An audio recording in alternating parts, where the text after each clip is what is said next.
अरे मोरी मैया, कितनी गर्मी हो रही है। गर्मी से हाल बुरा हो चुका है। बहू जल्दी आ जा, मैं तो शादी की तैयारी से ही थक चुकी हूँ। भगवान का शुक्र है कि ये शादी निपट गई। वो तो है माँ जी।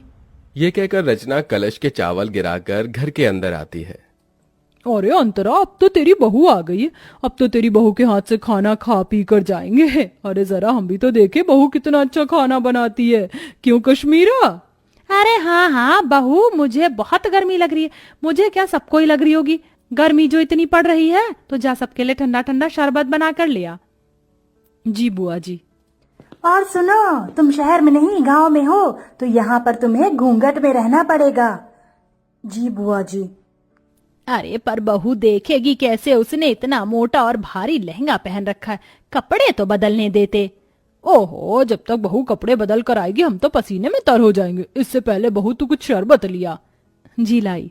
अरे बहू, थोड़ा घूंघट और करो, हम तुम्हारे ससुर समान हैं, तुम्हारे ससुर के बड़े भाई। और हाँ, शरबत सत्तू या बर्फ डालकर लाना। जी ताऊ जी। माँ जी, रसोई कहाँ है? अरे बहू, तुझे रसोई ढूंढने में कोई परेशानी कैसे हो सकती है? वो देख, तेरा ससुराल एक कमरे का है, इस एक कमरे के कोने में हमारी रसोई। वो देख, जा जाकर शरबत बना दे, सभी मेहमान इंतजार कर रहे हैं। इसका मतलब हमारे सारे रिश्तेदार यहीं रहेंगे, इस एक कमरे के ससुराल में? और कहाँ जाएंगे बहू? यहाँ पूरे में बिस्तर बिछा देंगे, सब यहीं लेट जाएंगे। हे भगवान, इतनी गर्मी में सारे लोग एक ही कमरे में कैसे रहेंगे? ऊपर से रसोई भी यहीं है, सारी गर्मी इधर ही आ जाएगी। ऊपर से मुझे ना कपड़े चेंज करने दे रहे, ना घूंघट हटाने दे रहे। मैं तो ऐसी गर्मी में पागल हो जाऊंगी। ये कैसी जगह शादी हो गई है मेरी। इतना कहकर दिल पर पत्थर रखकर उस एक कोने की रसोई में रचना बड़ी मुश्किल से घूंघट में शरबत बनाती है और एक एक करके सभी मेहमानों को शरबत देती है। अरे बहू, इतना सा ही शरबत बनाया था क्या? अरे जरा अपने घर के लोगों को तो देखो, सारे मेहमान हैं। जाओ और शरबत बनाकर लेकर आओ। जी अभी लाई। अरे अंतरा मामी, भूख भी लग रही है, अपनी बहू से कह दो कि थोड़ा कुछ खाने पीने को भी ले आए, सारे मेहमान भूखे बैठे हैं। हाँ विनोद बेटा, मैं अभी खाना बनवा देती हूँ, या बहू खाना भी बना ले। मुझे इतनी गर्मी लग रही है, ऐसा लहंगा पहनकर मैं खाना कैसे बना पाऊंगी?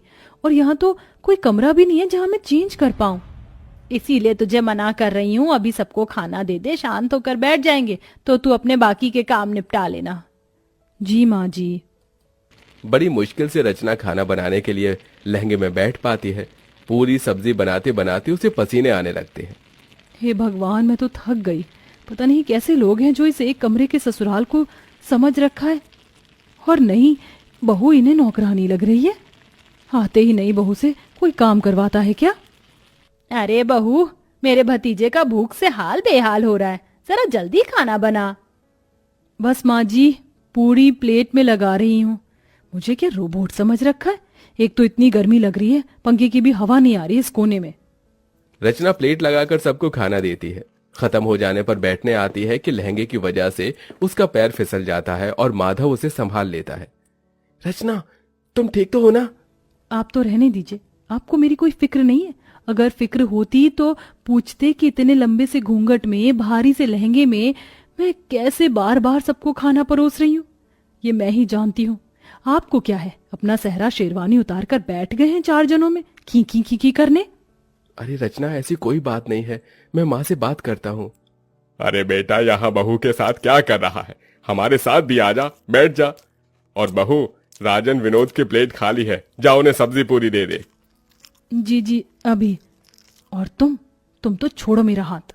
गुस्से में रचना अपने पति के पेट में एक कोहनी मारकर चली जाती है। आउच! क्या हुआ बेटा? कुछ नहीं ताऊ जी। फिर सबको खाना देने के बाद रचना थक जाती है और बैठे बैठे सो जाती है। उसे देख कश्मीरा जगाने जाती है तो माधव मना कर देता है।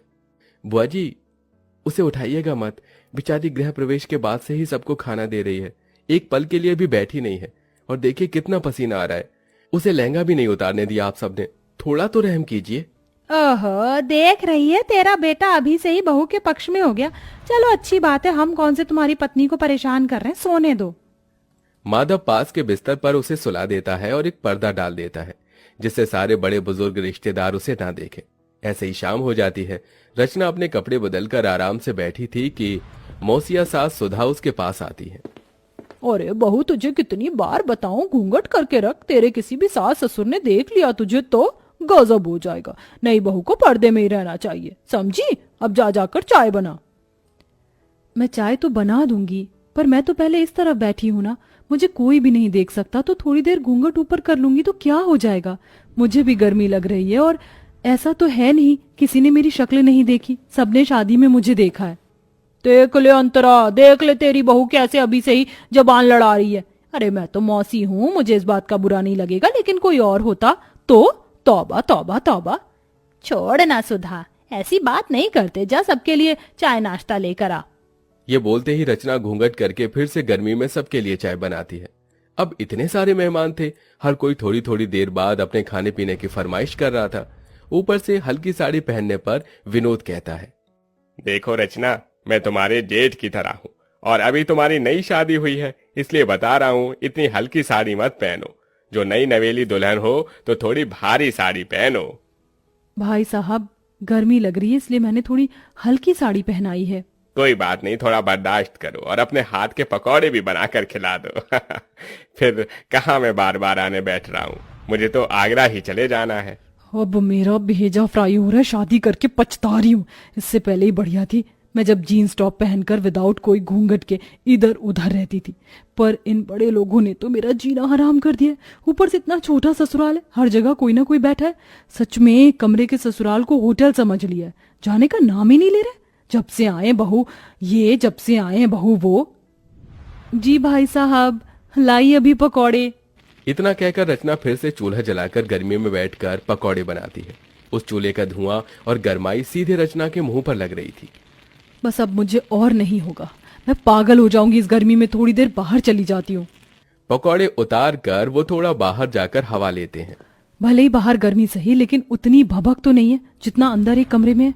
भगवान जाने कैसे आलसी जानवर की तरह सब एक साथ अंदर हैं, ये भी नहीं कि अपने घर चले जाएं। अरे सर, सुकून तो अपने घर पर ही होता है, लेकिन यहाँ के रिश्तेदार बड़े मक्खी की तरह हैं जो गुड़ से चिपक जाते। एक काम करती हूँ, फ्रिज के ठंडे पानी से मुंह धोकर अंदर चली जाती हूँ, वरना सब बोलेंगे।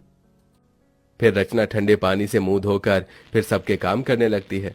ऐसे ही 4 दिन से हफ्ता और हफ्ते से 2 हफ्ते हो जाते हैं, लेकिन मेहमान जाने का नाम नहीं लेते। उन्होंने नई बहू को गर्मी में बिल्कुल काम करवाकर परेशान कर दिया था।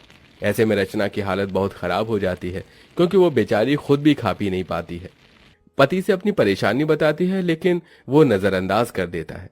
बहू एक दिन गर्मी में कपड़े सुखाते सुखाते बेहोश हो जाती है। माधव फौरन डॉक्टर को घर पर बुलाता है, तो डॉक्टर बताता है, देखिए, गर्मी में इनकी हालत बहुत डाउन हो चुकी है। और इतनी मोटी साड़ी क्यों पहनी है आप लोगों ने? आप जून जुलाई की गर्मी से वाकिफ नहीं है क्या? और इतने सारे लोग क्यों हैं? यहाँ पर मरीज के पास ज्यादा लोग रहने से और घबराहट पैदा होती है। देखिए माधव जी, हो सके तो थोड़ा रेस्ट करने वाला एनवायरनमेंट प्रोवाइड करवा दो तो बेहतर होगा। जी डॉक्टर। ये सब इसी वजह से हो रहा होगा। बहू ने मुझे बोला था कि उसे परेशानी हो रही है, फिर भी मैंने इसकी एक नहीं सुनी। बेटा, डॉक्टर साहब सही कह रहे हैं, देख बहू का पगफेरा भी नहीं हुआ, ऐसा कर तू इसके मायके ले जा इसे। ठीक है माँ। बहुत हो गया, कहीं ना कहीं ये रिश्तेदार भी मेरी बहू के इस हालत के जिम्मेदार हैं। बहुत दिन खाना खा लिया मेरे घर को होटल समझकर, अब मुझे इन्हें यहाँ से निकालना ही होगा।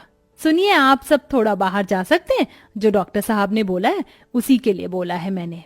हाँ हाँ ठीक है, चलो चलो सब बाहर चलो। उनके बाहर जाते ही अंतरा बहू से कहती है, बहू मैं समझ सकती हूँ, तू बहुत परेशान हो गई थी, इसलिए अब मैं तुझे तेरे मायके भेज रही हूँ और इन मेहमानों की तो छुट्टी मैं करूंगी। काश तेरी ये बात मैंने पहले समझ ली होती। कोई बात नहीं माँ जी, ये सब हो जाता है, आप अपना ख्याल रखना। हाँ हाँ। कुछ देर बाद माधव रचना को लेकर उसके मायके चला जाता है और फिर अंतरा शाम से लेकर अगले 4 दिन तक रोज फीका खाना बनाती है और बहाने लगाती है। तभी सुधा, कश्मीरा, मुकेश खाने को मना कर देते हैं। अरे नहीं नहीं, बस जिज्जी, अब और नहीं चाहिए। अरे खा लो पेट भरकर, बहू के हाथ से भी तो कहते थे बार बार। पर तुम्हारे हाथ से नहीं खा सकते ना अंतरा। रचना बहुत ज्यादा अच्छा खाना बनाती थी इसलिए खाते थे, और वैसे भी अब हम सबको बहुत दिन हो गए हैं, अब हमें अपने घर को निकलना चाहिए। हाँ हाँ, अब हम सबको अपने घर जाना चाहिए, हम चलते हैं। इस तरह सारे मेहमान मजबूरन खुद ही अंतरा का बेकार खाना खाकर वहां से भाग जाते हैं और कुछ दिनों बाद ही नई बहू घर वापस आकर एसी में सास के साथ खुशी खुशी रहने लगती है।